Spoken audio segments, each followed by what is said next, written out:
Hello everyone and welcome to IEIT classes. आज की basic computer course class में हम आपको बता रहे हैं कंप्यूटर इंट्रोडक्शन के बारे में, features of computer, generation of computer, types of computer, difference between hardware and software, memory devices, CPU, system software and application software के बारे में। What is computer?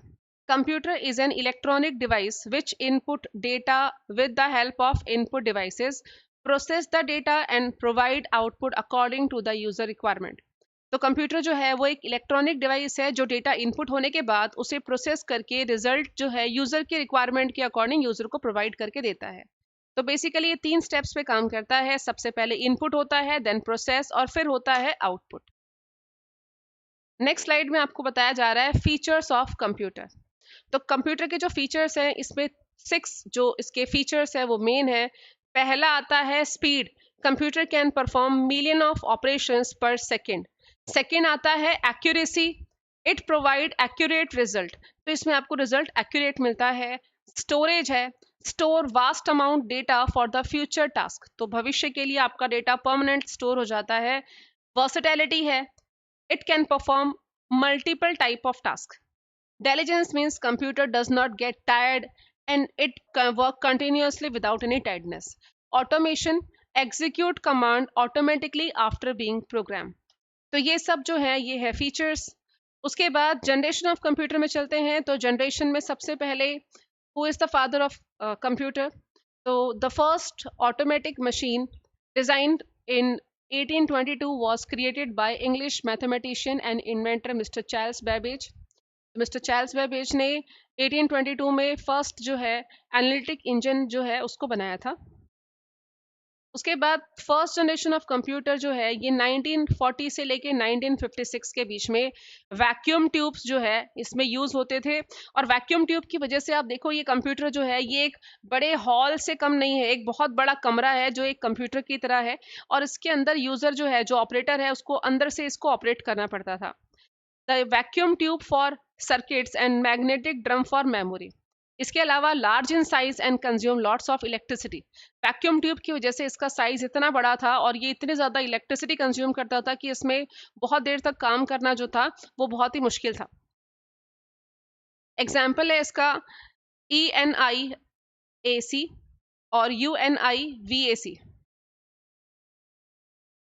Second generation computer जो है ये शुरू होता है 1956 से 1963 तक, जिसमें ट्रांजिस्टर्स का इन्वेंशन हुआ। फर्स्ट जनरेशन का जो ड्रॉबैक था वो था वैक्यूम ट्यूब। तो वैक्यूम ट्यूब को रिप्लेस करने के लिए सेकेंड जनरेशन में आ गए ट्रांजिस्टर। तो ट्रांजिस्टर की वजह से आपका जो कंप्यूटर था उस समय वो बहुत बड़ा था, तो सेकेंड जनरेशन में वो थोड़ा स्मॉलर हो गया, फास्टर हो गया और मोर रिलायबल हो गया, जैसा आप इस पिक्चर में देख रहे हैं।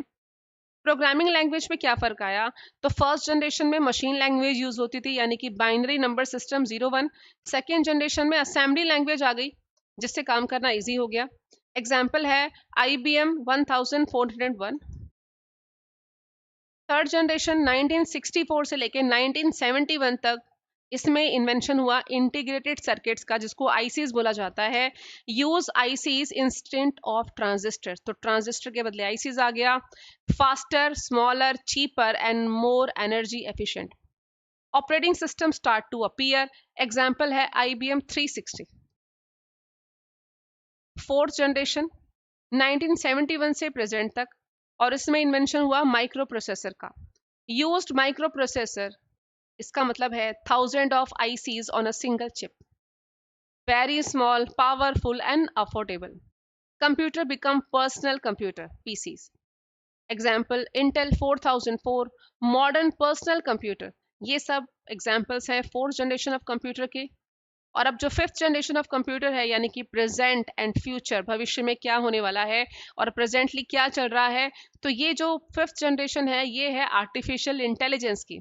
अब जैसे आप इस पिक्चर में देख रहे हैं कि एक रोबोट जो है वो आपके सिस्टम को ऑपरेट कर रहा है, प्रोग्रामिंग कर रहा है, तो ये है focus on AI। Focus on AI, machine learning and natural language process, use advance parallel processing and super computer. Example including IBM Watson, voice assistant and self learning robot. इसका एक और एग्जाम्पल है जो है चैट GPT। नेक्स्ट आता है classification of computer, यानी कि टाइप्स ऑफ कंप्यूटर। अब टाइप के अकॉर्डिंग इसको 4 कैटेगरीज में डिवाइड किया गया है, जिसमें माइक्रो कंप्यूटर है, sorry, microcomputer used by individual, desktop, PC, laptop, palmtop etcetera. Minicomputer जो है ये माइक्रो कंप्यूटर से कॉस्टली है, साइज में बड़ा है। It is a medium size computer that is used by the small and medium organisation for task like data processing and multi user operation. DEC PDP 11, तो ये इसका एग्जाम्पल है। Mainframe computer are mainly use for server, तो इनका use होता है servers के लिए। Supercomputer mostly useful for faster computer used by large organisation like NASA, ISRO, DRDO, defence etcetera. तो परम एंड क्रे जो है ये सुपर कंप्यूटर के एग्जाम्पल है। देन नेक्स्ट आता है कंपोनेंट्स ऑफ कंप्यूटर। तो कंपोनेंट्स में सबसे पहले इसको हम 2 कैटेगरी में डिवाइड करते हैं, computer hardware and computer software. Hardware means physical parts of the computer, जिनको हम देख सकते हैं, छू सकते हैं। तो ये मैंने देखो यहाँ पे डिफरेंशिएट क्लियरली बताया गया है। यहाँ पे physical components of computer that can be touch और seen. Software are set of program और instructions that tell the computer what to do. तो ये जो सॉफ्टवेयर है ये प्रोग्राम होते हैं जो सिस्टम को इंस्ट्रक्शंस देते हैं, आदेश देते हैं कि क्या काम करना है और कैसे करना है। और कंप्यूटर के जो फिजिकल पार्ट्स होते हैं जिनको हम देख सकते हैं, छू सकते हैं, उन्हें हार्डवेयर में काउंट किया जाता है। तो ये हार्डवेयर है हमारा। हार्डवेयर की 4 कैटेगरीज हैं, जिसमें input devices, output devices, storage devices and processing devices शामिल हैं। कंप्यूटर सॉफ्टवेयर के अंदर computer software are classify into 2 categories. तो इसकी कैटेगरीज हैं system software and application software. तो चलिए आगे बढ़ते हैं। सबसे पहले इनपुट डिवाइसेस में देखिए आपके सामने ये इमेजेस हैं। ये सारी डिवाइसेस इनपुट डिवाइसेस हैं, जिसमें कीबोर्ड है, माउस है, स्कैनर है, लाइट पेन है, वेबकैम है, जॉयस्टिक है, माइक्रोफोन है। देन नेक्स्ट स्लाइड आती है आउटपुट डिवाइसेस की, जिसमें monitor, printer, speaker, headphone and projector आता है। तो ये चीजें अपने माइंड में रखिएगा कि इनपुट डिवाइसेस क्या है, आउटपुट डिवाइसेस क्या है। नेक्स्ट हम यहाँ पे सीख रहे हैं difference between primary memory and secondary memory. तो मेमोरी यानी कि डेटा को स्टोर कैसे किया जाता है, कैसे सिस्टम के प्रोग्राम सेव होते हैं। तो प्राइमरी मेमोरी कौन सी होती है? Directly access by the CPU। तो ऐसी मेमोरी जिसको CPU डायरेक्टली यूज कर रहा है अपने सिस्टम को ऑपरेट करने के लिए, that is primary memory. The CPU hold data instructions during the processing. तो जब सिस्टम स्टार्ट होता है तो उस समय जो उसमें इंस्ट्रक्शंस होते हैं वो आपकी प्राइमरी मेमोरी में रहते हैं। और इसकी 2 टाइप है, रैम है रैंडम एक्सेस मेमोरी, और रोम है रीड ओनली मेमोरी।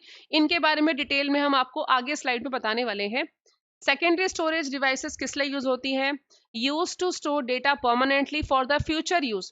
तो अगर कस्टमर को, क्लाइंट को अपना डेटा स्टोर करना है तो क्लाइंट अपना डेटा कहाँ रखेगा? सेकेंडरी स्टोरेज डिवाइसेस के अंदर। तो हम लोगों का डेटा जो स्टोर होगा वो सेकेंडरी में स्टोर होगा। It is non volatile and large in capacity but slow than RAM. तो जो सेकेंडरी मेमोरी डिवाइसेस होती हैं इनकी स्पीड रैम से कम होती है, लेकिन इसकी स्टोरेज कैपेसिटी लार्ज होती है। एग्जाम्पल में हार्ड डिस्क ड्राइव आ गया, SSD आ गया, CD, DVD, USB and memory card. पहले देखिए डिफरेंस बिटवीन रैम एंड रोम। तो ये जो पहली पिक्चर है ये रैम की है और ये सेकंड है रोम। RAM is a high speed temporary memory that store data and program currently being used by the program computer। तो कंप्यूटर के थ्रू जो मेमोरी यूज हो रही है, जो फाइलें ओपन है, जो डेटा प्रोसेस हो रहा है, वो सब रैम के अंदर रहता है। ROM is a non-volatile memory in which data is permanently written by the manufacturer and used to store firmware। BIOS की जो फाइल्स होती हैं, तो रोम जो है ये ऑन बोर्ड चिप होती है जो मदरबोर्ड में मैन्युफैक्चरिंग के समय लगा दी जाती है, और इसमें बायोस की फाइल होती है जो ऑपरेटिंग सिस्टम के लोड होने के लिए हेल्प करती है, आपके सभी कंप्यूटर के डिवाइसेस को कंट्रोल करने में हेल्प कराती है। ये है रोम फाइल जो रीड ओनली है। और रैम जो है वो रैंडम एक्सेस मेमोरी है। किसी भी एप्लीकेशन को रन करने के लिए जो मेमोरी प्रोवाइड होती है वो रैम से होती है, बट रैम का डेटा परमानेंट नहीं है। तो जैसे ही आपका सिस्टम बंद होता है ना, रैम का डेटा इरेज हो जाता है, तो उसमें ये टेम्पररी मेमोरी है। सेकेंडरी स्टोरेज डिवाइसेस में हार्ड डिस्क आती है, SSD आती है, उसके अलावा क्लाउड स्टोरेज है, डिस्क है, USB ड्राइव है, memory card, floppy and tapes. Block diagram of computer system. तो ब्लॉक डायग्राम में सबसे पहले आप देख रहे हो यहाँ पे इनपुट है, इनपुट के बाद सारा डेटा जो इनपुट हुआ वो प्रोसेसर के पास जाता है सेंट्रल प्रोसेसिंग यूनिट के लिए, कंट्रोल यूनिट, ALU यानी कि arithmetical logical unit and memory unit. और जो भी डेटा प्रोसेस होता है फिर वो आउटपुट के लिए जाएगा। CPU के बारे में देखिए, CPU जो है वो हम यहाँ पे देखो पिक्चर में आपको दिखा रहे हैं, इंटेल का ये प्रोसेसर है। CPU is the main part of computer that perform all calculation and control। तो पूरे कंप्यूटर में जितने डिवाइसेस लगी हुई हैं, जितने भी काम हो रहे हैं, उन सब का जो कंट्रोलिंग है वो CPU करता है, सेंट्रल प्रोसेसिंग यूनिट।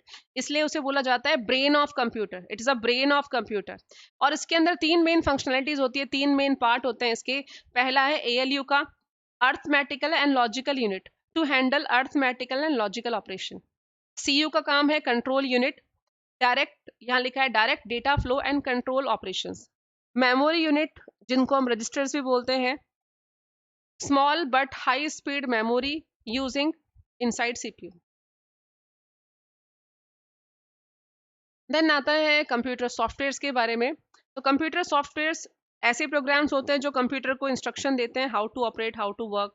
अब ये दो टाइप के हैं, सिस्टम सॉफ्टवेयर और application software. System software are दो software which is necessary for your computer, जो सिस्टम के लिए अनिवार्य है, जिनके बिना सिस्टम काम ही नहीं कर सकता। तो सबसे पहले आपके कंप्यूटर में ऑपरेटिंग सिस्टम का होना जरूरी है। आपके सिस्टम में जो इंटरफेस मिलता है, जैसे आप सिस्टम को स्टार्ट करते हो, आपको जो टूल मिल रहा है, जो इंटरफेस मिल रहा है, वो सब ऑपरेटिंग सिस्टम के थ्रू होता है। तो ऑपरेटिंग सिस्टम आ गया, डिवाइस ड्राइवर्स आ गए, जितने भी डिवाइसेस आपके सिस्टम पे लगे हैं, कीबोर्ड, माउस, स्कैनर, प्रिंटर, सबके ड्राइवर इंस्टॉल होने चाहिए। यूटिलिटी प्रोग्राम्स का होना जरूरी है, लैंग्वेज ट्रांसलेटर एंड फर्मवेयर। तो ये सब तो सिस्टम सॉफ्टवेयर हैं जो सिस्टम में होना नेसेसरी है, मैंडेटरी है। उसके बाद बारी आती है एप्लीकेशन सॉफ्टवेयर्स की। तो application softwares are user requirement, means हम अपनी ज़रूरत के हिसाब से एप्लीकेशन सॉफ्टवेयर को इंस्टॉल कर सकते हैं। अगर हमें ऑफिशियल वर्क करना है तो हमें MS ऑफिस की ज़रूरत है। अगर मुझे वेबसाइट को ब्राउज करना है तो मुझे गूगल क्रोम की ज़रूरत है। VLC मीडिया प्लेयर, अगर वीडियोस देखनी है तो उसके लिए। ग्राफिकल डिजाइनिंग के लिए कोरल ड्रॉ, और अकाउंटिंग के लिए टेलीप्राइम। तो ये अलग अलग एप्लीकेशन सॉफ्टवेयर्स हैं, एक ऐसी एप्लीकेशंस हैं जो हम, यानी कि हमारे जैसे जितने भी यूजर हैं, अपनी ज़रूरत के हिसाब से इसको अपने सिस्टम पे इंस्टॉल कर सकते हैं। आज की क्लास में इतना ही, आशा है आपको समझ आया होगा। अगर आप इस चैनल में नए हैं तो इस चैनल को लाइक, शेयर और सब्सक्राइब जरूर कर दीजिएगा। धन्यवाद।